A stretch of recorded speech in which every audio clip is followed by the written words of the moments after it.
Blood stained the collar of his designer shirt.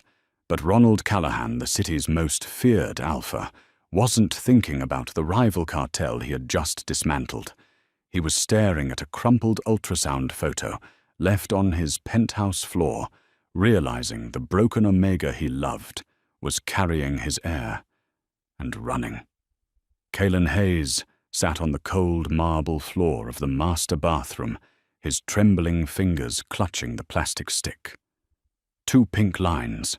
He stared at them until his vision blurred with unshed tears, the faint scent of wild honey and bruised peach, his own distressed Omega pheromones filling the sterile air. For 3 years, Kalen had been the city's best-kept secret.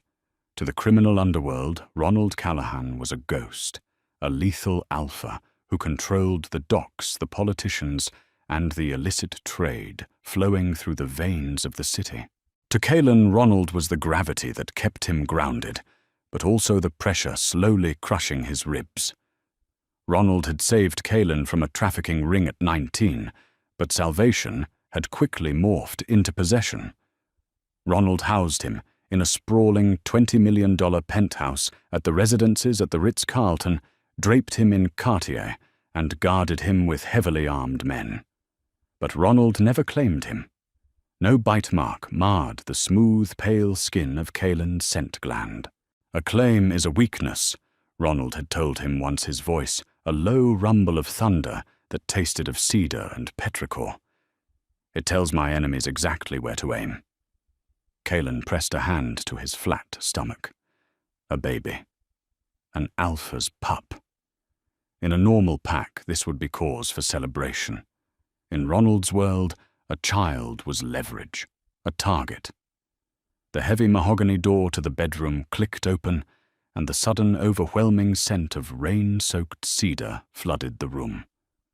Ronald was home.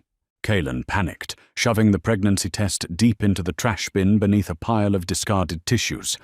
He grabbed a bottle of expensive Tom Ford cologne and spritzed it into the air to mask his spiking anxiety, steadying his breathing before walking out to face the alpha. Ronald stood by the floor-to-ceiling windows overlooking the glittering skyline. He was imposing all sharp angles, dark, tailored suits, and eyes the color of a stormy sea. Beside him stood his right-hand man, a ruthless beta named Ezra. Kalen froze near the hallway, hidden in the shadows, as he caught the tail end of their conversation. Arthur Carmichael is demanding a formal alliance, Ezra was saying, pouring a glass of amber liquid from the crystal decanter. He wants the merger solidified by the end of the month. His daughter is an unmated Omega, a prime match Dom. The Carmichael Syndicate brings the East Coast ports into our fold. Ronald took the glass, his expression unreadable. And if I agree to this political theater, you take her as a mate. Officially, Ezra replied flatly. It secures your empire, but there is a condition. Carmichael knows about your pet project in the penthouse. He wants the boy gone. A clean slate for his daughter. Kalen's heart stopped. Gone. In the syndicate, gone didn't mean a polite breakup and a severance check. It meant a shallow grave in the Pine Barrens. Tell Carmichael I will handle my own affairs. Ronald's voice was ice. The merger moves forward. I'll make the arrangements for the Omega. Kalen didn't stay to hear the rest. A devastating numbness washed over him. He was a fool. For 3 years he had confused possessive obsession with love. Ronald was going to discard him to secure a monopoly on the East Coast ports, and if Ronald found out about the baby, he would either rip the child from Kalen's arms to raise with his new aristocratic mate, or he would dispose of them both to erase the complication entirely. Survival instinct, dormant for years, flared back to life inside Kalen. He waited until Ronald left for a late-night meeting at his club in the meatpacking district. The moment the private elevator doors chimed shut, Kalen moved. He grabbed a nondescript duffel bag and packed only the essentials: warm clothes, a stash of emergency cash he had been hoarding from his grocery allowance, and a burner phone he had bought months ago at a Best Buy just in case this day ever came. He left behind the Rolex, the designer clothes, and the platinum credit cards that could track his location in seconds. His escape route was something he had mapped out during his loneliest hours. He bypassed the main security detail by slipping through the penthouse's service duct, a tight squeeze for his slender frame, which led to the maintenance elevator. From there, he navigated the subterranean parking garage, slipping into the humid night air just as a delivery truck rumbled out. Kalen didn't go to the airport. O'Hare would be the first place Ronald's men would look. Instead, he walked 3 miles in the freezing rain to the Greyhound station downtown. He paid in cash for a ticket under the name Oliver Ward, boarding a rusted bus bound for a forgotten industrial town in Ohio. As the bus pulled onto the interstate, Kalen pressed his forehead against the cold, vibrating glass. He pulled out a crumpled ultrasound photo he had gotten from a clandestine visit to a free clinic 3 days prior. A tiny, blurry bean. "It's just you and me now, little one," Kalen whispered, pulling his thin jacket tighter around his shivering frame. "I won't let him turn you into a monster, and I won't let him kill us." At 3 a.m., the door to the penthouse swung open. Ronald Callahan was exhausted. The negotiations with the Carmichael family had been tedious, but he had finally set his trap. He had agreed to the merger, luring Arthur Carmichael into a false sense of security.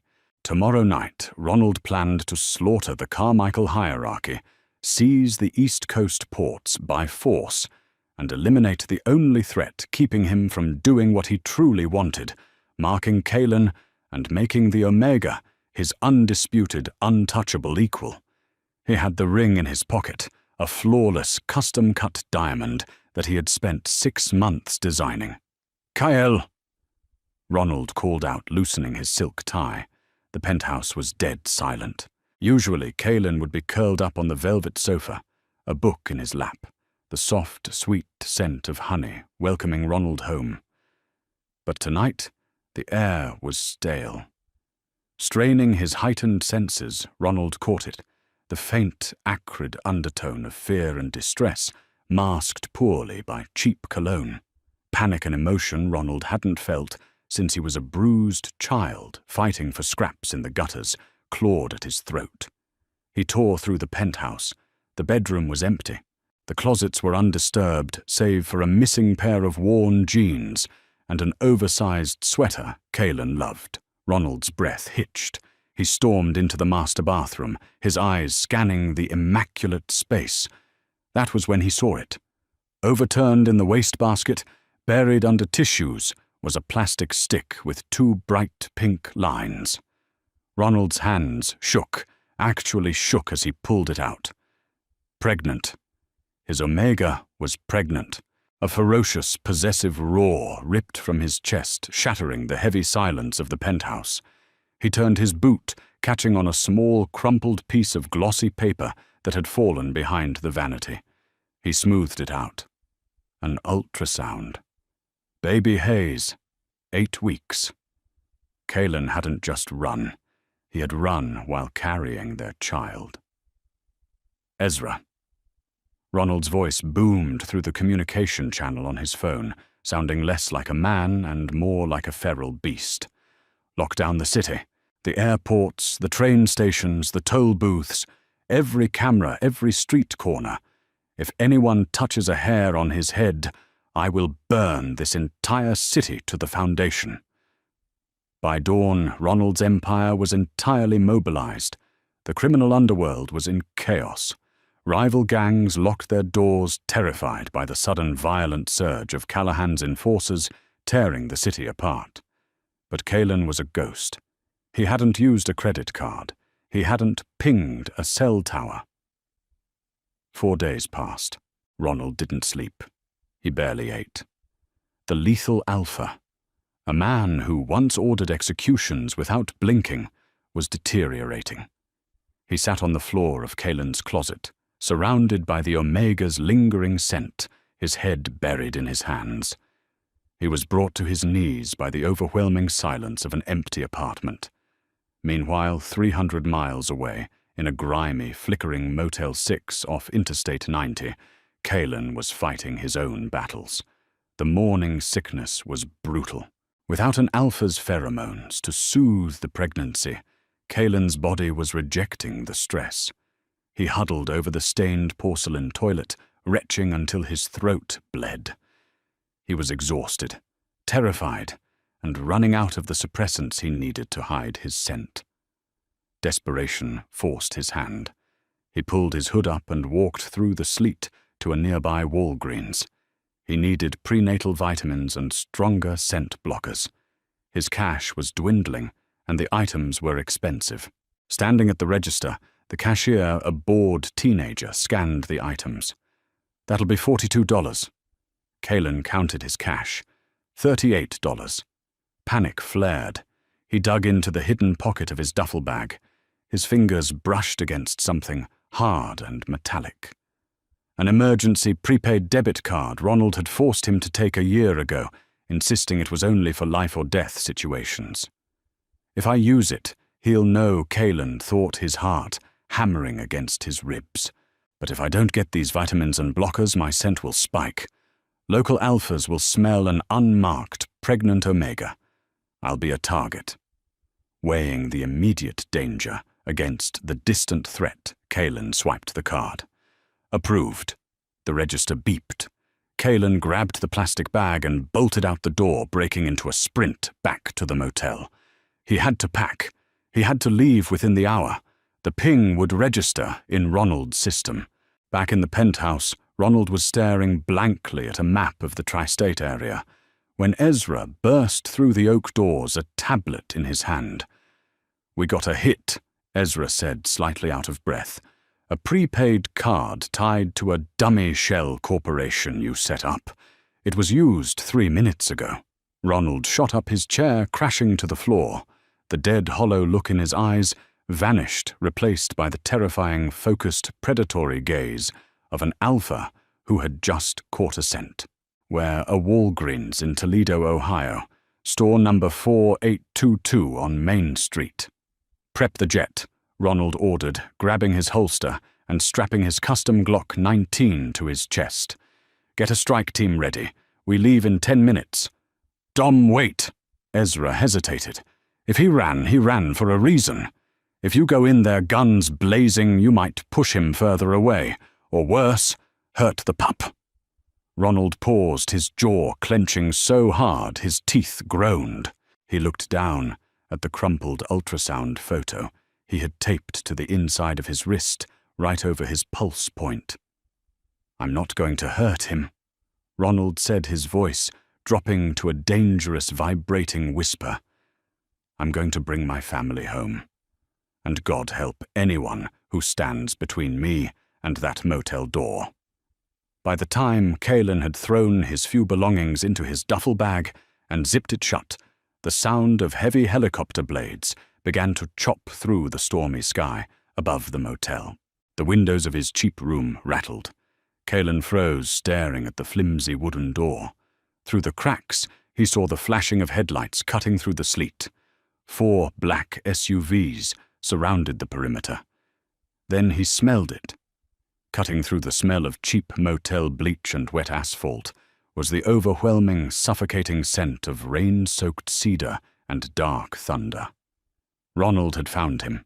Rain pounded against the flimsy window of Kalen's ground-floor room, but the sound was entirely drowned out by the thunderous pounding of his own heart. Through the crack in the curtains, the flashing high beams of 4 black Chevy Suburbans cut through the Ohio sleet, forming a barricade around the desolate Motel 6. Then came the heavy, rhythmic thud of boots on the concrete walkway. Kalen backed away from the door, his trembling hands clutching his canvas duffel bag. The air in the tiny room grew thick, heavy, with the suffocating, furious scent of rain-soaked cedar and ozone. It was a scent that commanded absolute submission, pressing down on Kalen's Omega instincts until his knees threatened to buckle. "Kalen." The voice on the other side of the cheap wooden door wasn't a shout. It was a low, devastating rumble that rattled the hinges. "Open the door, now." Kaelin's breath hitched. He scanned the room for a weapon, his fingers wrapping around the heavy base of a cheap porcelain lamp. "Go away, Ronald. Leave me alone." Silence stretched for 3 agonizing seconds. Then the door didn't just open, it exploded inward. Wood splintered, and hinges shrieked as Ronald Callahan kicked the door off its frame. The Alpha stood in the doorway, a towering silhouette of violence and bespoke tailoring. He wore a dark wool overcoat dripping with freezing rain, a tactical Glock 19 strapped securely to a Kevlar vest, visible beneath his unbuttoned shirt. His eyes, usually a calm, terrifying storm grey, were bloodshot and completely feral. But as Ronald's gaze locked onto Kaelin, the sheer murderous aura surrounding the crime boss instantly vanished. Kaelin looked terrible. His skin was paper white, shadowed by deep bruised circles under his eyes. The oversized sweater hung off his thinning frame, and he was shaking violently. The smell of his distress sour honey and bruised peach hit Ronald like a physical blow to the chest. Ronald's weapon dropped to his side. He took a slow, agonizing step into the room, kicking the splintered door out of the way. "Don't come any closer," Kaelin warned, his voice cracking as he raised the lamp, stepping back until his spine hit the peeling wallpaper. Ronald stopped immediately. He raised both hands, his palms open, showing Kaelin he wasn't going to grab him. "I'm not going to hurt you, Kael. God, look at you. You're freezing. You're sick." "I don't care." Kaelin spat, hot tears finally spilling over his eyelashes. "You're not taking him from me. You can kill me right here, Ronald, but I swear to God I won't let you hurt my baby." The words struck Ronald so hard he visibly flinched. The city's most lethal predator, a man who had ordered the executions of entire rival factions without a second thought, suddenly crumbled. Right there on the stained carpet of a $20-a-night motel, Ronald Callahan fell to his knees. He didn't kneel in a crouch. He dropped heavily, his slacks soaking up the dampness of the floor, his broad shoulders curling inward as he looked up at his Omega. "Kill you!" Ronald's voice broke a raw, ragged sound of pure agony. "Hurt our pup, Kaelin. What the hell are you talking about? I heard you." Kaelin sobbed, the lamp lowering just an inch as the sight of the ruthless Alpha on his knees scrambled his brain. "I heard you and Ezra talking in the penthouse.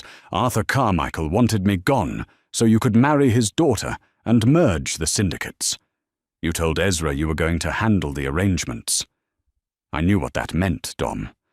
I'm not stupid. I knew you would get rid of me to protect your empire, and if you knew about the baby, you would have taken him to raise with your new aristocratic mate." Ronald stared at him, the pieces violently snapping together in his mind. The horror of what Kaelin had believed, the absolute terror his Omega had lived with for the past 4 days, made Ronald sick to his stomach. "Oh my God, Kaelin!" Ronald breathed his hands, gripping his own hair in desperation. "You didn't stay to hear the rest of the conversation?" Kaelin blinked through his tears. "What?"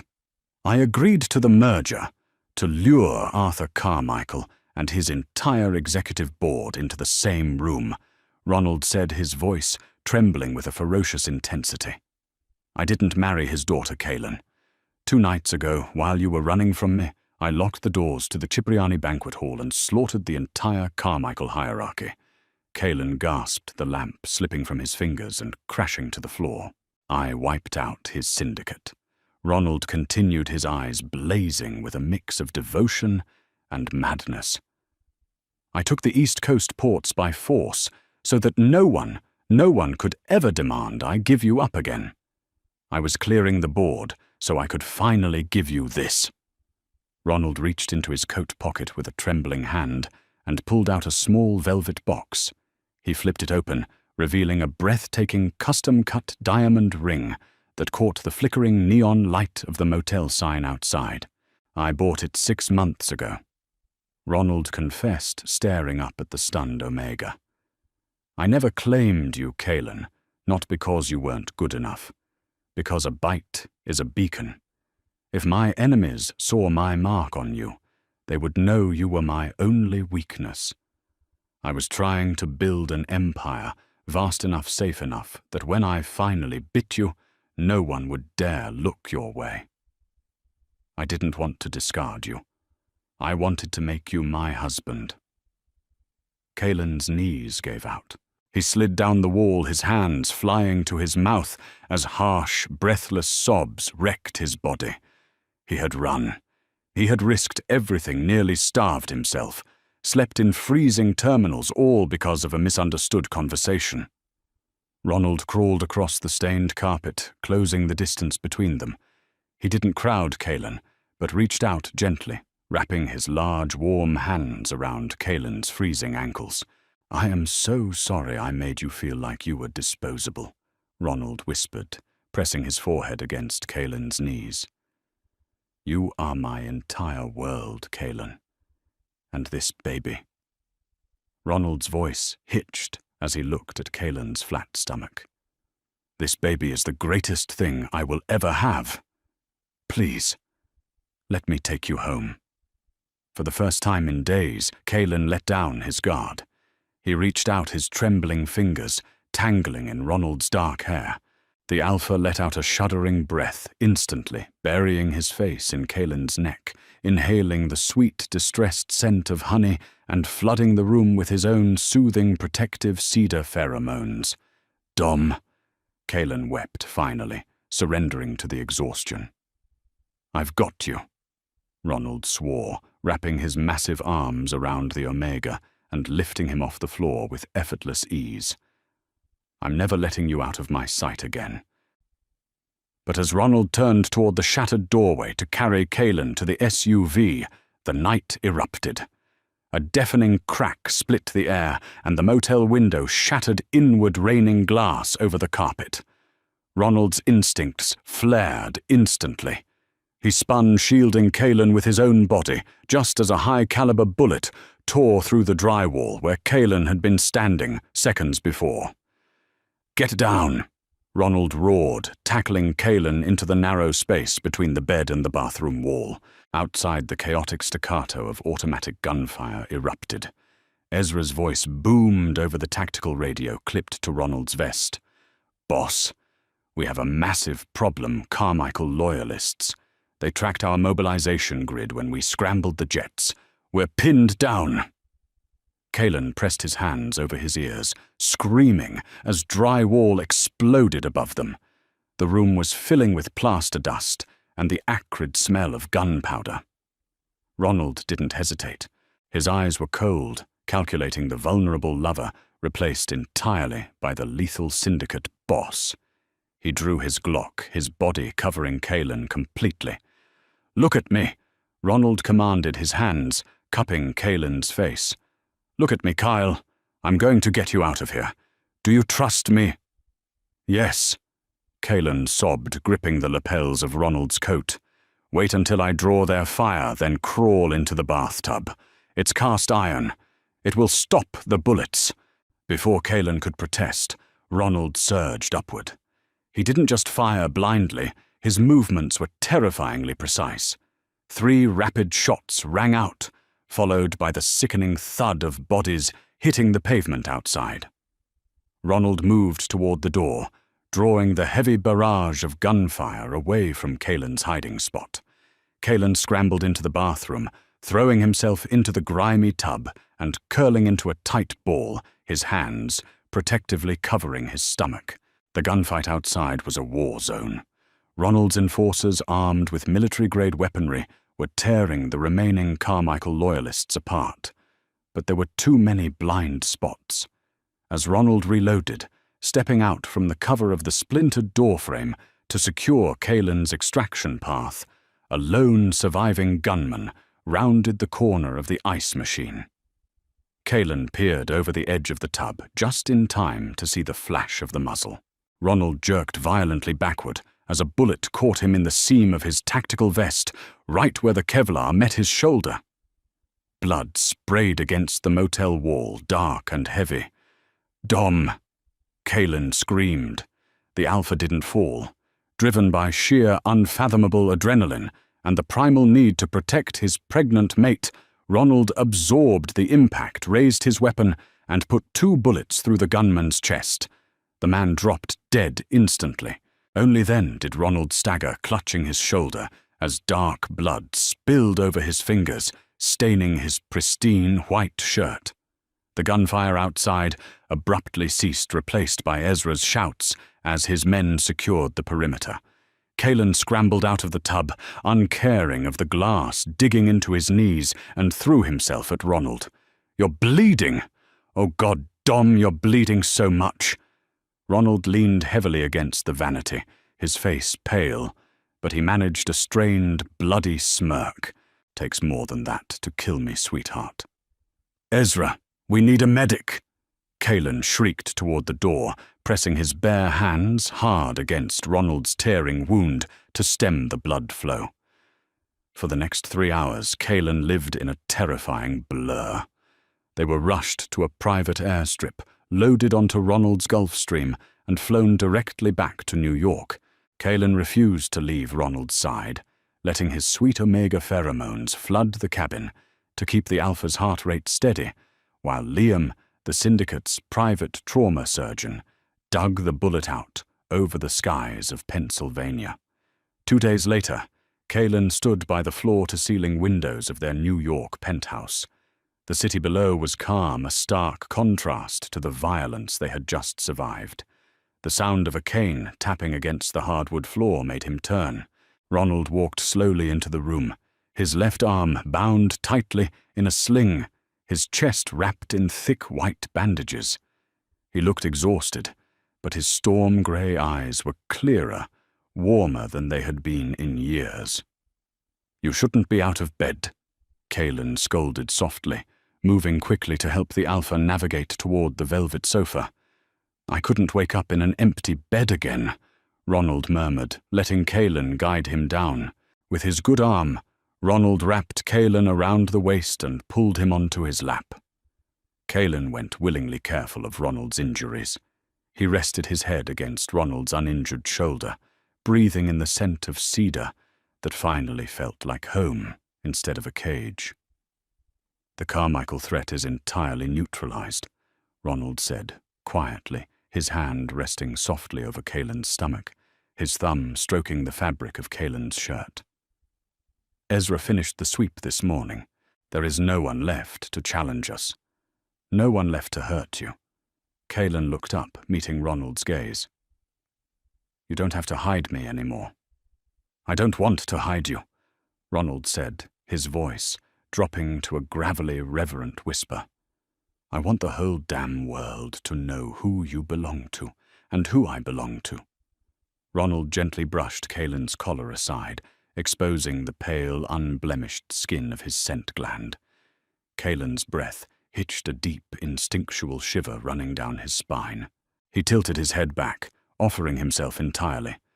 "Are you sure?" Ronald asked, his fangs elongating slightly, his eyes burning with a possessive fire that was finally allowed to break free. "Mark me, Ronald," Kalen whispered, tears welling in his eyes. "Claim us!" With a low guttural growl, Ronald buried his face in Kalen's neck. His teeth broke the skin, sinking deep into the scent gland. A blinding rush of heat and euphoria exploded between them. It wasn't just a physical claim. It was the merging of their souls, a tether forged in blood survival and undeniable love. The bond snapped into place, flooding Kalen's mind with the overwhelming, unshakable weight of Ronald's absolute devotion. 6 months later, Kalen sat on a blanket in the private gardens of the Waldorf Astoria estate that Ronald had purchased for them. The autumn air was crisp, and Kalen rubbed his heavily pregnant belly, a serene smile on his face. He wore a heavy gold band on his left hand, and right above his collar, a dark, permanent bite mark scarred his neck, a warning to the world that he was untouchable.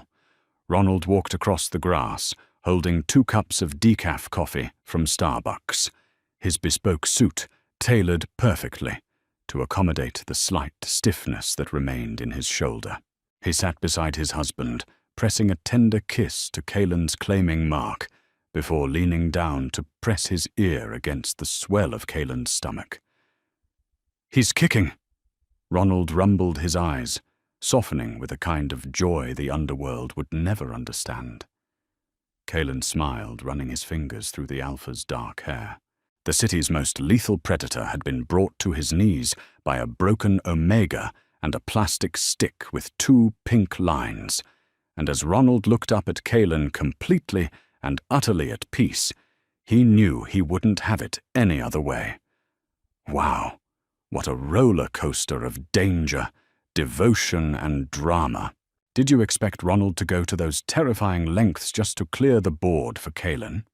If you loved this intense Omegaverse mafia romance and want more heart-stopping alpha possession stories, make sure to hit that like button. Share this story with your fellow romance lovers. And don't forget to subscribe to the channel and ring the bell so you never miss our next thrilling audio drama.